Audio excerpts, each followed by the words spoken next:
Today, so our week of guest hosts continues, and it just keeps getting bigger and better. This man has single-handedly changed the way we experience movies, not just in Austin, but across the country. He's the founder of Alamo Drafthouse Cinemas and the creator of Fantastic Fest.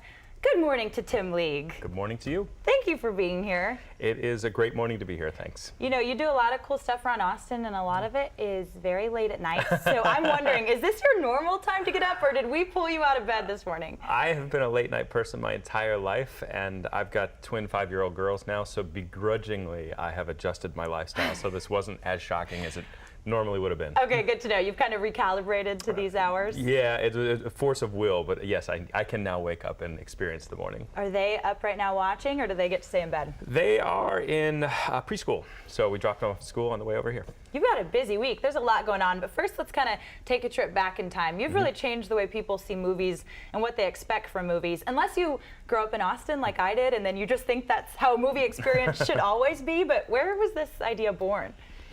Well, my wife and I, we actually both embarked on science careers out of college, and pretty much the first day on the job we realized, oh my gosh, our entire education process has been a big mistake. Oh, okay. We didn't want to do this anymore. We were only a day in and we didn't want to do it. You know what? You're lucky that you discovered that 24 hours in. Some people go years in. Yeah, so we started looking for things that we like to do, and both of us really loved movies. And it's not something you think about as a career unless you're going to make movies, which I had no intention of doing. But then one day there was a abandoned theater on my way to work, and a for lease sign popped up on there, and a week later I signed that lease and we got into the movie business with no right to do it. How cool and serendipitous. Where was that first spot? That was in Bakersfield, California. Wow. And we ran that theater into the ground. It was a total failure.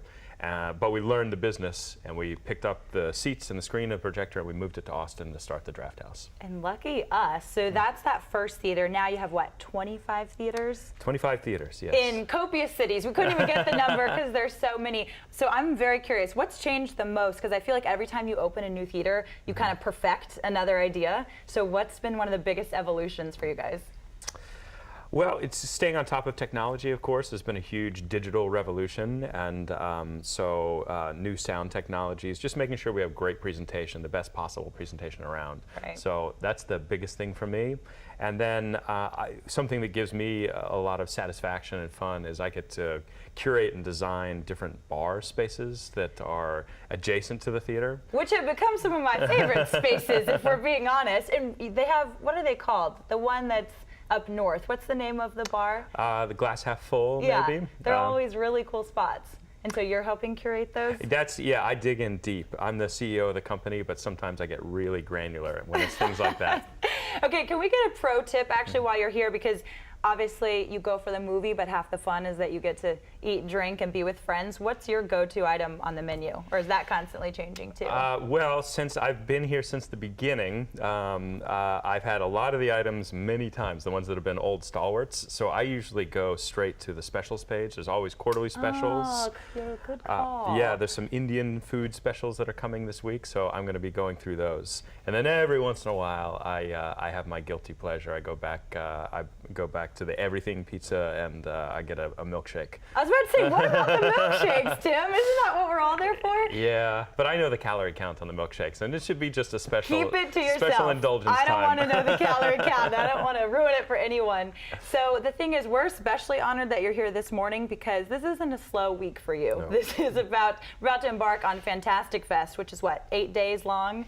8 days long, 75 feature films, 50 shorts. There's probably 200 guests coming in for the festival from all over the globe. It's my favorite week of the year. Is it? That's a bold statement. Can people still get involved in Fantastic Fest? Because there's so many different movies and screenings to go to.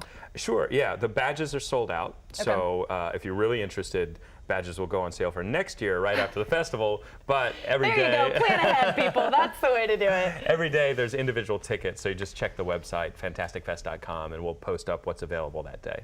cool. And will you remind us the venues? Is it going to be at multiple Drafthouse or? Just one. That's what's special about it, is it's only at the Alamo South Lamar. Perfect. And so the journalists and the filmmakers and the fans all just mingle together for 8 days, and we're all just a pack of nerds together. A pack of nerds. I know from my previous experience there, that's what's always special, is that it is everyone in one room, and you guys get to kind of talk and learn from each other, and there's no barriers. Everyone just dives in. Yes. All right, Fantastic Fest. What year of Fantastic Fest is this? This is our 12th year, unbelievably.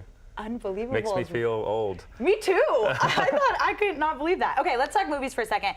You're the movie pro, but not to put you on the spot. Games get hard when they're in the moment. Okay. But we've got a few movie lines lined up, and I'm going to read them to you. Sorry, the impersonations aren't going to be that great, because we know you're in a league of your own when it comes to movies. Okay, you say that, but I'm really terrible at trivia and recall, so I might know the answers, and they might come to me as I'm driving away. Like 2 hours later. But I'll give it a shot. Okay, so you're managing expectations. So we'll play this game of whose line is it, the movie version. So I'm going to give you a line, and then you guess. Okay. Are we ready back there?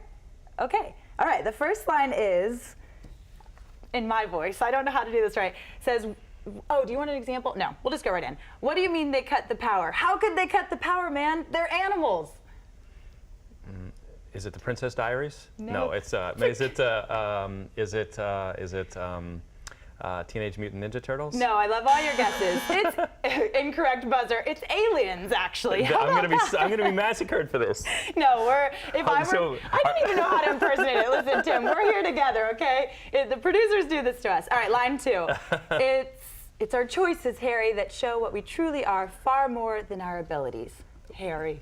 I appreciate the reiteration of Harry. I'm going to have to, well, I don't know which one, but I'm going to guess that maybe it has something to do with Harry Potter. You are correct. It is Harry Potter. They didn't even tell me which one, so we're just going to call that the right answer. Okay, here's one.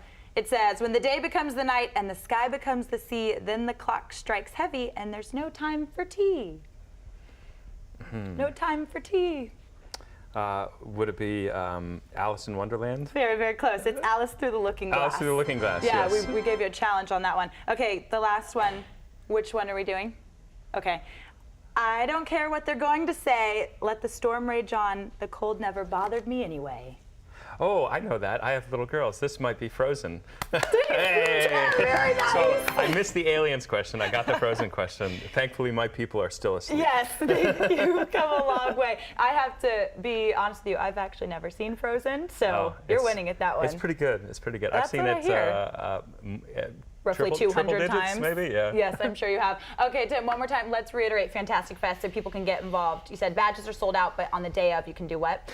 Individual tickets, information will be available on the homepage of fantasticfest.com. Super, and there's the dates and all the fun. Karaoke party, there's some debates Tim gets involved in, but not the classic kind of debates. Check out fantasticfest.com. Tim, thank you. We sincerely appreciate your time. No problem, thank you. And have some fun this week. Oh,